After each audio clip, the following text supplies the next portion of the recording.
మేర్వాన్‌కి అంటే వాళ్ళిద్దరూ కలవడం, బాబాని ఆవిడ ఆరాధించడం, వాళ్ళ కుటుంబం అంతా గూడా బాబా ప్రేమలో తరించడం, వాళ్ళ అన్నీ బాబా సేవకు అంకితం చేయడం అంతవరకు చదువుకున్నాం. బాబా ఆవిడని గుల్మాయిని ఆధ్యాత్మిక మాతగా పిలిచేవారు. అక్కడి వరకు నిన్న చదువుకోవడం జరిగింది. తర్వాతే నేనిప్పుడు చదువుతున్నాను. ఆ రోజులలో బెర్వాన్ సేఠ్ చిన్న తమ్ముడైన జాల్‌కు తన అన్నగారి ఆధ్యాత్మిక ఔన్నత్యంపై నమ్మకం ఉండేది కాదు. అన్న మెరోగును ఒక పిచ్చివాడుగా పరిగణించేవాడు. జాల్‌కు పూనా నగరం వెలుపల నివసించే ఒక గురువుతో సంబంధం ఉండేది. అతని పేరు సిద్ధార్థ స్వామి. అతను హుబ్లీకి చెందినవాడు. ప్రజలు అతనిని సద్గురువుగా గౌరవించేవారు. తరచూ జాల్ ఆ గురువుని దర్శించేవాడు. తన అన్నగారి ఆధ్యాత్మిక ప్రతిపత్తిని గౌరవించాలని ఎవరైనా తనతో అంటే జాల్ వారిపై విరుచుకుపడేవాడు. ఒకరోజు మేర్వాన్ సేట్ జాల్‌ని పక్కకి తీసుకువెళ్ళి అతని కళ్ళల్లోకి చూస్తూ, "తమ్ముడు నేను దేవుణ్ణి" అన్నాడు. జాల్ ఎగతాళిగా నవ్వుతూ, "మెరోగ్ నీవు దేవుడివా? కేవలం నీవొక పిచ్చివాడివి. ఒక మనిషి భగవంతుడు ఎలా అవుతాడు? ఏమిటి చెబుతావు నువ్వు?" అన్నాడు. "నన్ను నమ్ము తమ్ముడు, నిజంగా నేను దేవుణ్ణి" అని బదులిచ్చాడు మేర్వాన్. ఈ సమాధానానికి జాల్ ఇలా విరుచుకుపడ్డాడు. "ఇదంతా అర్థం లేనిది మెరోగ్. నీ మాటలను నేను పట్టించుకోను. అంతేకాదు" జాల్ తన అన్నపై ఇలా సవాల్ విసిరాడు. "నీవు దేవుడివైతే నీకు శక్తులుండాలి కదా! అందుచేత నీవు భగవంతుడివా అనే విషయాన్ని రుజువు చేసుకో." జాల్ సవాల్‌ను మెహర్బాన్ సేఠ్ అంగీకరించి, "నేను మండుతున్న బొగ్గును నీ అరచేతిలో ఉంచుతాను. నీకెటువంటి నొప్పి కలగదు. నేనలా చేసి చూపించడానికి నీవు సిద్ధమేనా?" అన్నాడు. జాల్ పొగరుగా ఇలా సమాధానమిచ్చాడు. "నేను సిద్ధమే. నీవు ఎటువంటి దేవుడివో నేను చూడాలి కదా! అంతేకాదు నా చేయి కాలి నాకు నొప్పి కలిగితే నీ భ్రమలన్నీ శాశ్వతంగా తొలగిపోతాయి. అంతేకాదు ఇకపై నీవు నేను భగవంతుణ్ణి అని మళ్ళీ నీవు చెప్పడం నేనెప్పుడూ వినకూడదు." చిరునవ్వు నవ్వి మెహర్వాన్ వంటగదిలోకి వెళ్లి మండుతున్న పొయ్యిలోంచి కణకణమని మండుతున్న ఒక బొగ్గును తీసి దాన్ని జాల్ అరచేతిలో పెట్టాడు. అరచేతి చర్మం కాలడం మొదలయ్యింది. కానీ జాల్‌కు ఇసమంతా కూడా నొప్పి కలగలేదు. ఆశ్చర్యంతో జాల్ తన చేతిని కన్నార్పకుండా చూస్తున్నాడు. ఆ సమయంలో ఇంటి ముందు భాగంలో ఉన్న తల్లి షిరీన్ ఇంటి లోపల నుంచి ఏదో కాలుతున్న వాసన వస్తున్నట్లు గమనించింది. ఇంటి లోపలికి వచ్చి అక్కడి దృశ్యాన్ని చూసిన షిరీన్ కెవ్వున కేకపెట్టి ఇలా అరిచింది. "మీ ఇద్దరికీ పిచ్చెక్కిందా?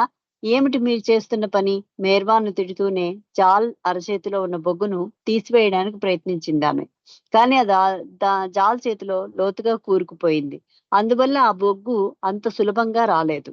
అతి కష్టం మీద ఆ బొగ్గును తీయగలిగింది. కానీ అప్పటికే జాల్ అరచేతిలోని కండ చాలా వరకు కాలిపోయి లోతుగా గాయమయ్యింది. అప్పటి వరకు జాల్‌కి ఏ రకమైన నొప్పి కలగలేదు. కానీ జాల్‌కు నొప్పి మొదలైంది. అది ఎంత తీవ్రంగా ఉందంటే ఆ నొప్పి భరించలేక జాల్ మూర్ఛపోయాడు. మెహర్వాన్ సేఠ్ తక్షణమే జాల్‌ను చికిత్స కోసం ఆస్పత్రిలో చేర్చాడు. జాల్ చాలా రోజుల పాటు ఆస్పత్రిలో గడపాల్సి వచ్చింది. అన్న మెహర్వాన్ సేఠ్ దగ్గరుండి అన్ని సపర్యలు చేశాడు. తన అన్న తనపై చూపిస్తున్న ప్రేమకు, వాత్సల్యానికి జాల్ హృదయం చలించిపోయింది. తర్వాత జాల్ పశ్చాత్తాపంతో తన అన్నతో ఇలా అన్నాడు. "మెరోగ్, నా అహం చితికిపోయింది. నీవు నిజంగా దేవుడివే. నిన్ను శంకించిన నేను మూర్ఖుణ్ణి. అన్నా నన్ను క్షమించు." మరో ఆశ్చర్యకరమైన విషయం ఏమిటంటే జాల్‌ను చూడ్డానికి మేర్వాన్ సేఠ్ ఆస్పత్రిలోకి అడుగుపెట్టగానే అప్పటి వరకు జాల్‌ను వేధిస్తున్న నొప్పి మాయమైపోయేది. కానీ మేర్వాన్ సేఠ్ వెళ్ళిపోగానే విపరీతమైన ఆ బాధ పూర్తి స్థాయిలో తిరిగి మొదలయ్యేది. గాయం పూర్తిగా సమయమైన తర్వాత జాల్ మేర్వాన్ సైట్ పరిధిలోకి కొత్తగా వచ్చి చేరిన వారికి తన గాయాన్ని చూపించి వివరాలన్నీ పూసుగుచ్చినట్లు చెప్పి తన అన్న సాక్షాత్తు మానవ రూపంలో ఉన్న భగవంతుడని ఆనందంగా చెప్పేవాడు. 1919 ఒక్క నిమిషం. 1919 సంవత్సరంలో గుస్తార్జీ, స్లామ్సన్ నిర్వసులు కల్లు అంగడి యొక్క పూర్తి బాధ్యతలు నిర్వహించేవారు. మేర్వాన్ సేటు ప్రత్యక్షంగా వ్యాపారంలో పాల్గొనేవాడు కాదు. కానీ దూరంగా ఉన్నప్పటికీ వ్యాపారం సజావుగా నడిచేలా, అంగడిలో పరిశుభ్రత పాటించేలా మేర్వాన్ సేటు సూచనలిస్తూనే ఉండేవాడు. అదే సంవత్సరం నవంబర్ నెలలో ఉపాసిని నుంచి సదాశివ్‌కు ఒక తంతి వచ్చింది. మేర్వాన్‌ను వెంటబెట్టుకుని సాకోరికి రమ్మని, అక్కడి నుండి తనతో పాటు బెనారస్ రావాలని దానిలో ఉంది. సదాశివు 5 రోజుల క్రితమే కుటుంబ సమేతంగా బెనారస్‌లో ఉండి వచ్చాడు. మళ్ళీ తన వ్యాపార విషయాలను బంధువులకు అప్పగించి వెళ్ళడానికి ఇంకొకసారి తన మేనమామ నుండి అనుమతి పొందడం కష్టమని సదాశివుకు తెలుసు. ఏమి చేయడానికి పాల్పోని స్థితిలో ఉన్న సదాశివుకు బేర్వాన్ ఒక ఉపాయం చెప్పాడు. సదాశివ మకాము అతని కళ్ళు దుకాణం పైన 2వ అంతస్తులో ఉండేది. ఒకనాటి అర్ధరాత్రి తన కుటుంబం అంతా నిద్రలో మునిగి ఉండగా సదాశివు నెమ్మదిగా ఇంటి నుండి జారుకుని బేర్వాన్ కలిశాడు. అక్కడి నుండి ఇద్దరూ కలిసి రైలు స్టేషన్ కి వెళ్లి సాకోరి వెళ్లే బండి ఎక్కారు. తర్వాత సదాశివు తన బంధువులకు తను ఎక్కడికి వెళ్ళింది, ఏ కారణం మీద వెళ్ళింది ఉత్తరం ద్వారా తెలియపరిచాడు. సాకోరి చేరాక బెనారస్ వెళ్లాల్సిన కారణం ఏమిటని ఉపాసిని సదాశివుని అడిగాడు. సదాశివు అడిగాడు. దానికి ఉపాసిని, అక్కడ చాలా పెద్ద సంఖ్యలో సాయిబాబా భక్తులు సమావేశం అవుతున్నారు. దానికి సాక్షాత్తు సాయిబాబాయే అధ్యక్షత వహిస్తున్నాడు అని బదులిచ్చాడు. మహారాజ్ మాటలకు ఆశ్చర్యపోతూ సదాశివ్ సంవత్సరం క్రితం తను చాలించిన సాయిబాబా ఆ సమావేశానికి ఎలా అధ్యక్షత వహించగలడు అని ప్రశ్నించాడు. కానీ ఉపాసిని ఏ సమాధానం ఇయ్యలేదు. ముందుగా ఉపాసిని ఒకడే బెనారస్ పయనమయ్యాడు. మేర్వాన్ సేఠ్, సదాశివులు తర్వాత బయలుదేరి బెనారస్ లో అంతా కలిసి మహాదేవ్ ఆలయంలో మకాం ఉన్నారు. ఒక మహాయజ్ఞం నిర్వహించడానికి ఏర్పాట్లు మొదలుపెట్టారు. యావత్ భారతదేశం నుండి వేల సంఖ్యలో సాయిబాబా భక్తులు ఆ యజ్ఞ కార్యక్రమానికి తరలివచ్చారు. సుమారు 700 మంది మహారాజ్ భక్తులు కూడా ఆ కార్యక్రమానికి హాజరయ్యారు. యజ్ఞం నిర్వహించడానికి 111 మంది పూజారులను కూడా రప్పించారు. ప్రత్యేకించి బ్రాహ్మణుల చేత వంటలు వండించారు. మేర్వాన్ కు, సదాశివుకు ఆహారపు ఏర్పాట్ల బాధ్యత అప్పగించాడు ఉపాసిని. ఆయన ఆదేశం ప్రకారం వారిద్దరూ ప్రతిరోజు బజారుకు వెళ్లి భోజనాలకు, యజ్ఞానికి కావలసిన అన్ని వస్తువులను కొని తెచ్చేవారు. వేలాది మంది అతిథుల సౌకర్యాలను కూడా శ్రద్ధగా చూసేవారు. యజ్ఞ నిర్వహణ కోసం ఏర్పాటు చేసిన పెద్ద మండపం మధ్యలో సాయిబాబా చిత్రపటాన్ని ఎత్తులో ఉంచి పూలమాలలతో అలంకరించారు. ఆ దృశ్యాన్ని చూసిన సదాశివుకు ఉపాసిని మాటల అర్థం తెలిసింది. సాయి ఆ కార్యక్రమానికి అధ్యక్షత వహిస్తాడన్న మాటలు. 11 రోజుల పాటు ఆ మహాయజ్ఞపు పవిత్రాగ్ని నిరంతరం జ్వలిస్తూనే ఉంది. చేశారు. అప్పటికే అక్కడ 10 నుండి 12,000 మంది బ్రాహ్మణులు వచ్చి చేరారు. మధ్యాహ్న సమయానికి ముందుగానే వంట పూర్తయింది. వడ్డన మొదలయ్యింది. బ్రాహ్మణులంతా పంక్తిలో కూర్చుని తినడానికి ఉద్యుక్తులవుతుండగా వారిలో కొంతమంది మండపం మధ్యలో ఉన్న సాయిబాబా చిత్రాన్ని చూసి నిరసన తెలుపుతూ, ఒక ముస్లిం విందులో మేము పాల్గొనలేము, సాయిబాబా మహమ్మదీయుడే కదా అని అల్జడి లేవనెత్తారు. స్వయంగా బ్రాహ్మణుడైన ఉపాశ్రీ మహారాజు వారిని శాంతపరిచి, మీ మత దురాభిమానాన్ని ప్రక్కన పెట్టి ఆహారాన్ని స్వీకరించండి. నన్ను నమ్మండి, సాయిబాబా మతాలకు అతీతుడు. అతనికి బ్రాహ్మణులు, మహమ్మదీయులు ఇద్దరూ సమానమే అని వారించాడు. కానీ ఉపాసిని మాటలను బ్రాహ్మణులు లెక్క చేయలేదు. పైగా యజ్ఞాన్ని నిర్వహించిన పూజారులు కూడా బ్రాహ్మణులతో గొంతు కలిపారు. ఉపాసిని పూజారులను ఇలా అర్థించాడు. మీకు ఒక్కొక్కరికి ముందుగా ఇస్తానన్న 5 రూపాయలు కాకుండా 15 రూపాయలు దక్షిణగా ఇస్తాను. ఆనందంగా విందును ఆస్వాదించండి. అయినప్పటికీ బ్రాహ్మణుల కోపం తగ్గలేదు. ముస్లిం గురువు యొక్క చిత్రాన్ని తొలగించండి. ఈ యజ్ఞాన్ని అతనికెందుకు అంకితం ఇచ్చారు? మా పూజా మండపంలో సాయిబాబాను ఎందుకు గౌరవిస్తున్నారు? ఆ చిత్రాన్ని తొలగించినట్లయితే విందులో పాల్గొనడానికి మేము సిద్ధమే. కానట్లయితే మాకు ఈ భోజనం అక్కర్లేదు అని అరిచారు.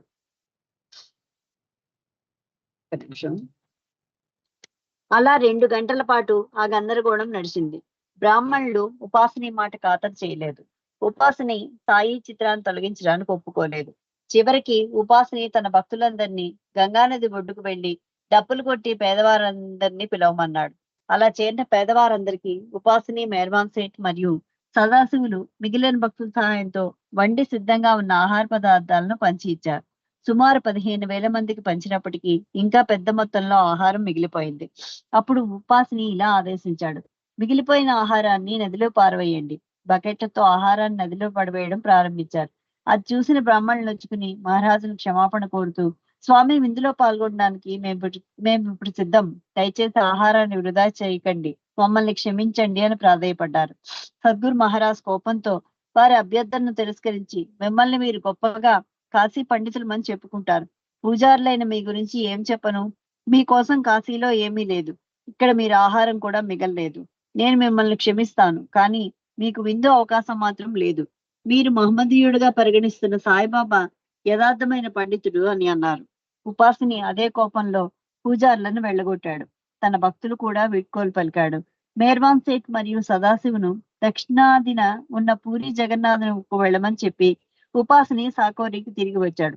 తూర్పు భారతదేశంలో సముద్ర తీర ప్రాంతమైన పూరి జగన్నాథ్ చేరాక మిత్రులిద్దరూ ఒక ధర్మశాలలో మకాం చేశారు. ధోతి బదులు ప్యాంటును ధరించి తల చుట్టూ రుమాలు కట్టుకున్న మేర్వాన్ చూసి ఆలయ పూజారి ఆశ్చర్యంగా, ఎవరి ఇప్పుడు ఇతను హిందువుగా కనిపించట్లేదే అని ప్రశ్నించాడు. సదాశివు నిజాయితీగా, ఇతని పేరు జగత్ నారాయణ. ఇతను 100% పరిపూర్ణుడైన హిందువు. బెనారస్ నుండి నాతో పాటు పవిత్ర పుణ్యక్షేత్రాలు దర్శించడానికి బయలుదేరాడు అని బదిలించాడు.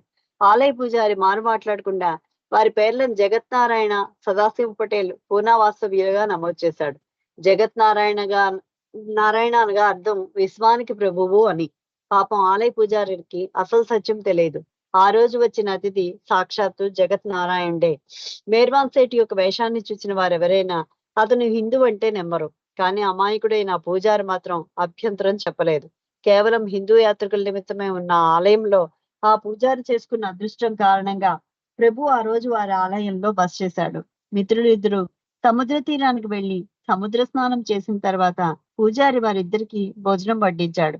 తర్వాత మందిరానికి వెళ్లి దర్శనం ముగించుకుని పూజారికి ఉదారంగా దక్షిణ ఇచ్చి మరుసటి రోజు ఖరగ్పూర్ పయనమయ్యాడు. ఇక్కడ నాకు చిన్న డౌట్ ఉందండి. అంటే ఇది ఈ సందర్భంలో బాబా అక్కడ జగత్ నారాయణ అని సంతకం చేసినట్టుగా నేను విన్నట్టు గుర్తు. కానీ ఇక్కడ సదాశివ్ పటేల్ చెప్పారని రాసి ఉంది. ఇది కొంచెం ఇది ఎవరైనా కొంచెం నాకు తర్వాత అయినా చెప్పండి. జై బాబా. పెట్టారని అన్నారు అక్క పూరికి పోయినప్పుడు.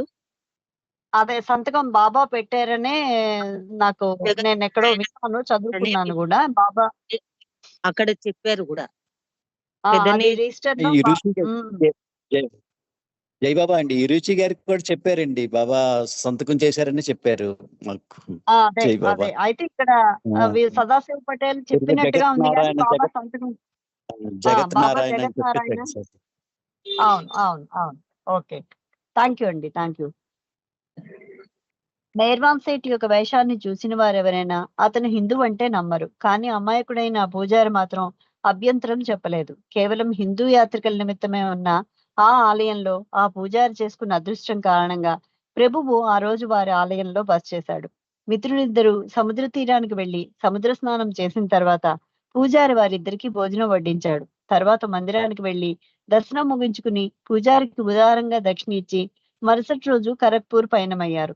ఖరగ్పూర్ లో మేర్వాన్ సేఠ్, సదాశివులు ఉపాసిని భక్తులను కలిసి వారితో పాటు పొరుగున అస్పృశ్యులను నివసించే హరిజనవాడను దర్శించారు.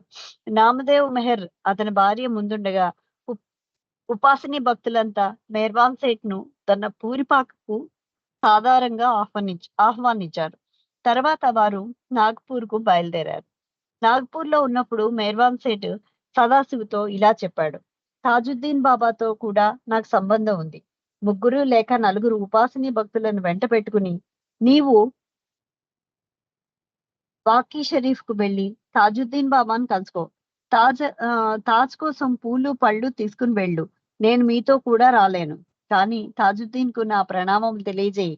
వారంతా వాకీ షరీఫ్ చేరేసరికి 1 గంట ముందే తాజుద్దీన్ ఎక్కడికో వెళ్ళాడని తెలుసుకున్నారు. నిరుత్సాహంతో వారంతా వెందిరిగి విషయమంతా మేర్వాన్ సేఠ్ కు తెలిపారు. మరుసటి రోజు మేర్వాన్ మళ్ళీ సదాశివ్తో ఇలా చెప్పాడు: ఈ రోజు తప్పనిసరిగా తాజుద్దీన్ బాబాను కలిసి తీరాలి. అందుకోసం మీరంతా వాకీ షరీఫ్ కు మళ్ళీ వెళ్ళాలి. కానీ ఈసారి 1 గంట ముందుగా బయలుదేరండి. అలా అయితే తాజ్ వెళ్ళక ముందే మీరు చేరగలరు. కానీ ఈసారి కూడా తాజుద్దీన్ వెళ్ళిపోయాడు. మేర్వాన్ సేఠ్ అలా 4 రోజుల పాటు సదాశివును, ఉపాసిని భక్తులను వాకీ షరీఫ్ కు పంపిస్తూనే ఉన్నాడు. కానీ ప్రతిసారి తాజుద్దీన్ వారు చేరే సమయానికి కొన్ని నిమిషాల ముందు ఎక్కడికో వెళ్ళేవాడు. 5వ రోజు ప్రయాణానికి సదాశివ అయిష్టతను తెలిపాడు. కారణం, ఒకవైపు ప్రయాణం సుమారు 18 కిలోమీటర్ దూరం, పైగా గుర్రబండి ప్రయాణం. కానీ మేర్వాన్ ఇలా నచ్చ చెప్పాడు: ఈసారి తప్పకుండా మీరు తాజుద్దీన్ కలుస్తారు. తాజుద్దీన్ మీకోసం ఎదురు చూస్తుంటాడు. నిజంగానే 5వసారి వాకీ షరీఫ్ కు వెళ్లేసరికి తాజుద్దీన్ ఉన్నాడు. సదాశివుడు మరియు మిగిలిన వారు ఆ మహమ్మదీయ గురుదేవుడైన తాజుద్దీన్ కు ప్రణమిల్లారు. తాజ్ వారిని ఉద్దేశించి ఇలా అన్నాడు, 4 రోజులుగా మీరంతా చాలా ఇబ్బందిని ఎదుర్కొన్నారు, కానీ ఈ రోజు మాత్రం మీ రాకకే నేను ఎదురు చూస్తున్నాను. ఇంతకీ ప్రతిరోజు నేను ఎక్కడికి వెళ్ళానో మీకు తెలుసా అని అంటూనే తాజుద్దీన్ మెహర్బాన్ సేఠ్ యొక్క ఫోటోను వారికి చూపిస్తూ, స్వర్గానికి చెందిన ఈ గులాబీ గత 4 రోజులుగా నన్ను పిలుస్తూ ఉంది, కానీ అదే సమయంలో మిమ్మల్ని నా వద్దకు పంపిస్తూనే ఉన్నాడు. ఈ రోజు ఆ గులాబీ నన్ను పిలవలేదు కనుక నేను మిమ్మల్ని కలవగలిగాను అన్నాడు. అంటే ప్రతిరోజు తాజుద్దీన్ నాగ్పూర్ కు వెళ్లి మెహర్బాన్ సేఠ్ ని కలిసేవాడు అన్న విషయం తెలుసుకున్న సదాశివ్ నిర్ఘాంతపోయాడు. తాజుద్దీన్ దర్శనం అయిన తర్వాత మెహర్బాన్ సేఠ్, సదాశివులు సాకోరి వెళ్లి ఉపాసనేని కలిశారు. అక్కడి నుండి పూనా తిరిగి వచ్చారు. మొత్తం 4 రోజుల ప్రయాణం అలా ముగిసింది. పూనాలో కొన్ని రోజులున్న తర్వాత ఉపాసిని మహారాజు నుంచి మెహర్బాన్ కు, సదాశివుకు సాకోరికి రమ్మని కబురు వచ్చింది. ఈసారి నాసిక్ బయలుదేరారు. సద్గురు మహారాజు తనతో పాటు వారిద్దరిని తప్ప మరెవరిని తీసుకువెళ్ళలేదు. ఆ ముగ్గురు నాసిక్ నుండి సుమారు 4 మైళ్ళ దూరం నడిచి అరణ్య ప్రాంతంలో ఉన్న మహదేవ ఆలయాన్ని చేరారు. ఆ రాత్రి వారు అక్కడే గడిపారు. మరుసటి రోజు ఉపాసిని సదాశివును నగరం నుండి కొన్ని బిస్కెట్లను, ఇతర ఆహార పదార్థాలను తీసుకురమ్మని ఆదేశించాడు. సద్గురువు మెహర్బాన్ మాత్రం తనతోనే ఉండమన్నాడు. కారణం, ఉపాసిని ఇంకా మెహర్బాన్ ను ప్రపంచ చైతన్యంలోకి తీసుకువచ్చే ప్రక్రియలో కొంత పని చేయాల్సి ఉంది. పని ముగించుకుని సదాశివు తిరిగి వచ్చేటప్పటికి చీకటి పడింది. అతన్ని ఉపాసిని ఇలా అడిగాడు, అరణ్య ప్రాంతం గుండా నడిచి రావడానికి నీకు భయం వేసింది కదా? నాకు కొంత భయం వేసింది అని బదిలిచ్చాడు సదాశివుడు. అప్పుడు ఉపాసిని, నేను నీ వెనక ఉన్నాను, నీవు దేని గురించి భయపడవలసిన అవసరం లేదు అన్నాడు. అలా అంటుండగానే సద్గురువు రూపంలో మార్పు వచ్చింది. అరుదైన దివ్య తేజస్సుతో వెలిగిపోతూ సదాశివుతో ఇలా అన్నాడు, ఎప్పుడూ ఈ విషయం జ్ఞాపకం ఉంచుకో, యావత్ ప్రపంచాన్ని మెహర్బాన్ తన ఇచ్చ ప్రకారం ఆడించగలడు. అతన్ని ఆశ్రయిస్తే ఇక నీవు దేని గురించి భయపడాల్సిన అవసరమే ఉండదు. వారు ఆ రోజు కూడా అదే ఆలయంలో నిద్రించారు. మన్నాడు ఉపాసిని వారిరువురిని కవలవాడి అనే గ్రామానికి తీసుకువెళ్ళాడు. అక్కడ ఉన్న బోర్గఢ్ పర్వతాన్ని అధిరోహించారు. అక్కడ ఉపాసిని ఒక గుహను చూపించాడు. సాయిబాబాను కలిసి భగవదైక్యం పొందడానికి చాలా రోజుల ముందు ఆ గుహలో ఉపాసిని ఏడాది పాటు ఏ రకమైన ఆహారం, కనీసం నీరు కూడా తీసుకోకుండా భగవన్ నామం జపిస్తూ కఠోరమైన దీక్షను అవలంబించాడు. వారు ముగ్గురు గుహలో కూర్చుని ఉండగా మెహర్బాన్ ఈ క్రింది గజల్ను అప్పటికప్పుడు కూర్చి పాడి వినిపించాడు. దాన్ని మహారాజుకు అంకితం ఇచ్చారు. ఓ గురుదేవా, ఉపాసిని మహారాజా, నీవు దివ్య ప్రీతముడు, నీ ప్రేమే సత్యం. భగవంతుణ్ణి కనుగొనే వరకు నీవు తినను లేదు, నిద్రించను లేదు. ఓ గురుదేవా, ఉపాసిని మహారాజా, నీవు ప్రేమమయమైన భగవంతుడివయ్యావు. నీవే యజ్దాం, నీకు అల్లా యొక్క ముఖం ఉంది, రాముని యొక్క రూపం నీది. ఓ గురుదేవా, ఉపాసిని మహారాజా, దివ్య తేజస్సు యొక్క ప్రతిబింబానివే నీవు భగవంతుని అవతారానివి. ప్రతి గృహంలోనూ ఆరాధింపబడే ప్రభువు నీవే. ఓ గురుదేవ, ఉపాసిని మహారాజా, ముల్లోకాలకు నీవు చక్రవర్తివి. హ్యూమా నీ ప్రేమలో పిచ్చివాడయ్యాడు, నీ పాదాల వద్ద బిచ్చగాడయ్యాడు. ఓ గురుదేవ, ఉపాసిని మహారాజా, మీ దివ్య ప్రేమను తనపై ప్రసరింపజేయమని హ్యూమా ప్రాధేయపడుతున్నాడు. రాత్రి గుహలోనే నిద్రించి మన్నాడు నాసిక్ చేరి అక్కడి నుండి సాకోరి చేరారు. సాకోరిలో ఒక రోజున్న తర్వాత మెహర్బాన్ సేఠ్, సదాశివ్ పూనా చేరారు. ఉపాసినితో ప్రయాణం చేసిన తర్వాత మెహర్బాన్ ఎక్కువ కాలం ఏకాంతంలోనే గడిపాడు. తనకు స్నేహితులైన వారితో తప్ప వేరెవరితోని సంబంధం పెట్టుకునేవాడు కాడు. ఆ కాలంలో మెహర్బాన్ పూర్తిగా మానవ చైతన్యంలోకి దిగివచ్చే దశలో ఉన్నాడు. అందుచేత మెహర్బాన్ సేఠ్ నిరంతర వ్యధను అనుభవిస్తూ ఉండేవాడు.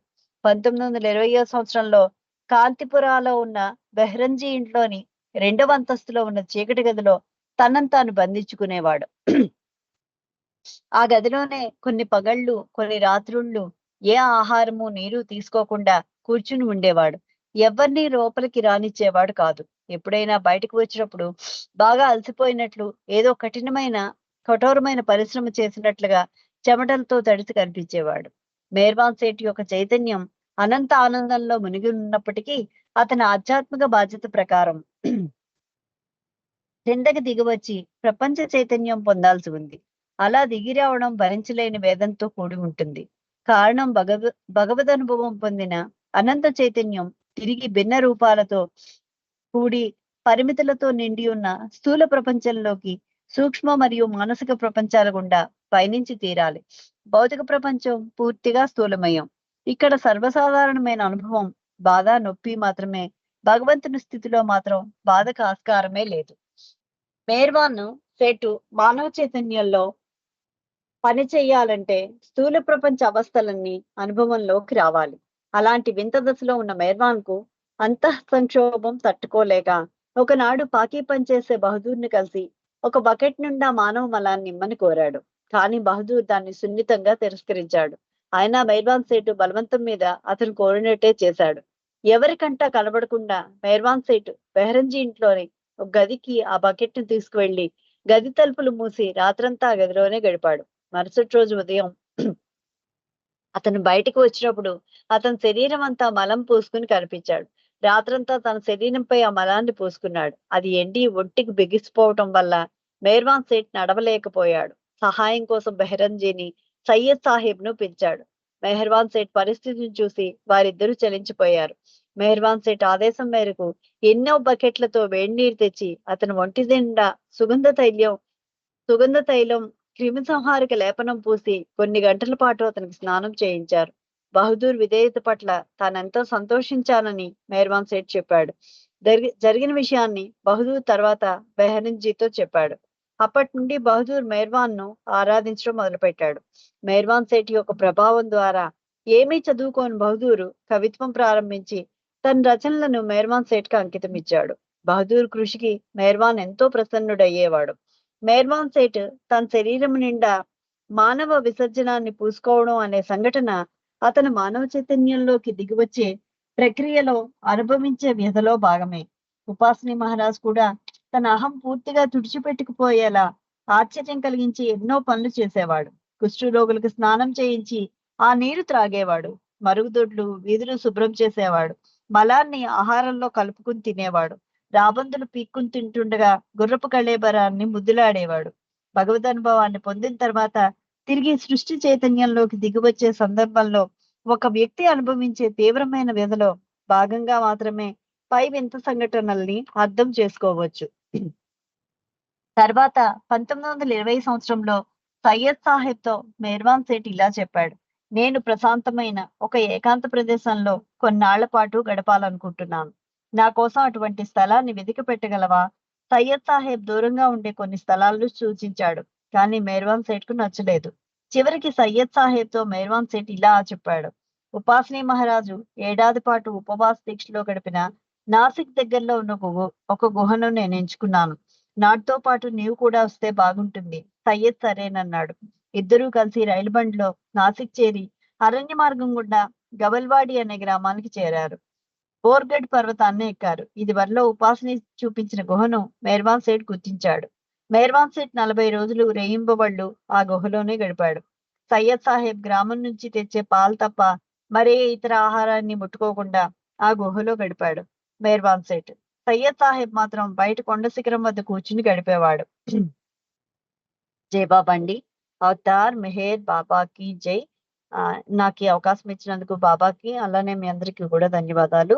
తప్పులు ఏమైనా ఉంటే మన్నించాలని కోరుకుంటున్నాను. 304 పేజీ 3వ పేరా నుండి చదవాలి. జై బాబా అండి. అవతార్ మెహర్ బాబాకి జై. అందరికీ జై బాబా.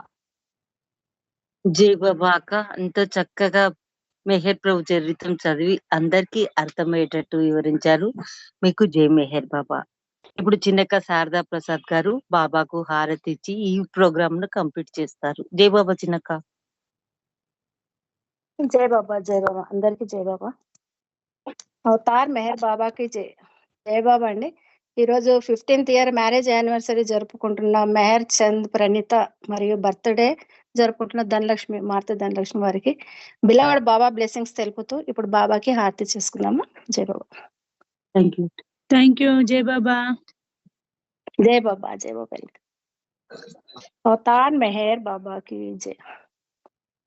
దరహాసా చంద్రికలో బాసించో మోముతో దరహాస చంద్రికలు భాసించు మోముతో భువినవతరించిన శ్రీ మెహరు దేవునకు భువినవతరించిన శ్రీ మెహరు దేవునకు జయ శుభ మంగళ శతములు ఇవియే జయ శుభ మంగళ శతములు ఇవియే ప్రేమ జ్యోతుల దీప్తి హృదయముల వెలిగింప ప్రేమ జ్యోతుల దీప్తి హృదయముల వెలిగింప మౌనము దాల్చిన దివ్య తేజునకు మౌనము దాల్చిన దివ్య తేజునకు జయ శుభ మంగళ శతములు ఇవియే జయ శుభ మంగళ శతములు ఇవియే జ్ఞాన సాగరుడైన మౌనావతారునకు జ్ఞాన సాగరుడైన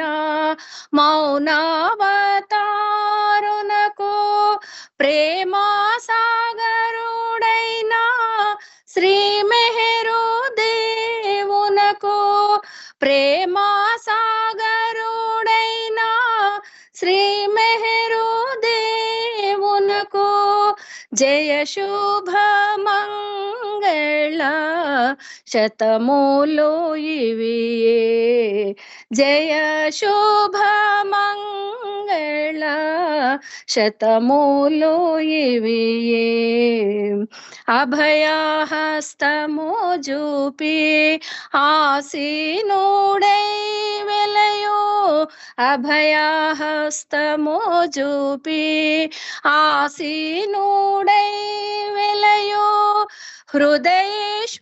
హృదయేశ్వరుడైన శ్రీ మెహరు దేవునకు హృదయేశ్వరుడైన శ్రీ మెహరు దేవునకు జయ శుభ మంగళ శతములు ఇవియే జయ శుభ మంగళ శతములు ఇవియే శ్రీరామచంద్రుడు శ్రీనివాసుడు శివుడై శ్రీరామచంద్రుడు శ్రీనివాసుడు శివుడై సాక్షాత్కరించిన శ్రీ మెహరు దేవునకు సాక్షాత్కరించిన శ్రీ మెహరు దేవునకు జయ శుభ మంగళ శతములు ఇవియే జయ శుభ మంగళ శతములు ఇవియే దరహాస చంద్రికలు భాసించు మోముతో దరహాస చంద్రికలు భాసించు మోముతో భువినవతరించిన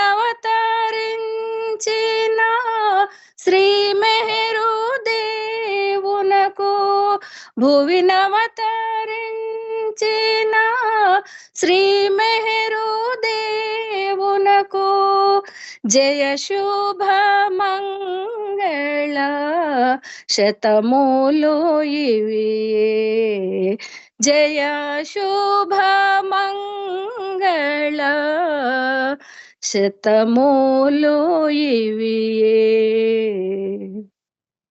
अवतार मेहर बाबा की जय, अवतार मेहर बाबा की जय, अवतार मेहर बाबा की जय, अवतार मेहर बाबा की जय, प्रेमावतार मेहर बाबा की जय, मौनावतार मेहर बाबा की जय, परात्पर पर ब्रह्म परमात्मा अवतार मेहर बाबा की जय.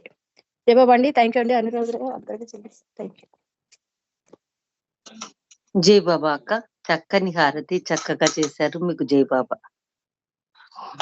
జై బాబా. జై బాబా అండి. అందరికీ జై అవతార్ బాబా. మెహర్ బాబాకి అందరికీ జై బాబా అండి. అందరికీ జై బాబా. బాబా ప్రేమలందరికీ జై బాబా. అవతార్ మెహర్ బాబా की जय बाबा. अवतार मेहर बाबा जय बाबा. बाबा प्रेमలందరికీ జై अवतार బాబా. मेहर बाबा की जय. అందరికీ జై బాబా.